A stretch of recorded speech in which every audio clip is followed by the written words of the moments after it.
इसमें वो बड़ा दुर्भागी माना जाएगा जो किसी के भी दोष देखता है।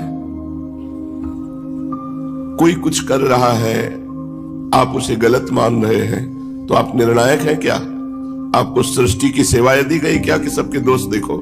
समय नहीं मिलना चाहिए। बहुत कृपा है।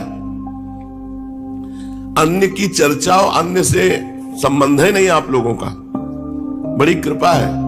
अब अगर आपस में बैठकर गंदगी करो अंतःकरण की तो बात अलग है। नहीं, आप लोगों की दिनचर्या भगवान ने ऐसी बना दी है कि 1 मिनट का टाइम ही नहीं किसी के विषय में सोचने का। इतना थक जाओ कि सो जाओ, जगो तो फिर सेवा।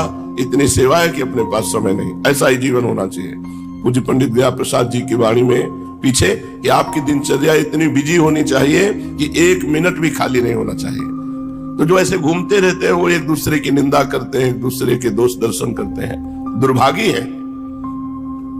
और कहते हैं ऐसे मूर्ख लोग जो दूसरे की निंदा करते हैं, हमारे प्राण संकट में तो भी मैं ऐसों के दर्शन नहीं करना चाहूंगा। इनके दर्शन कर ले प्राण बच जाएंगे तो प्राण निकल जाए, पर ऐसे नीच पुरुषों का दर्शन ना हो जो दूसरों की निंदा करते हैं। ये नियम बना लो, पर चर्चा नहीं करनी, वाणी का नियम बना लो, बहुत बढ़िया जीवन हो जाएगा।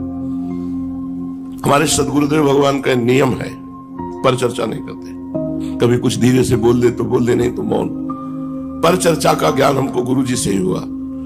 पर चर्चा जहां की तो किसी के गुण वर्णन होंगे या किसी के दोष वर्णन होंगे, और जो वृंदावन के दोषों को सत्य मान करके वर्णन करता है वो मूर्ख है। श्रीपाद करे प्राण संकट आने पर भी मैं ऐसे पुरुष के दर्शन नहीं करना चाहूंगा।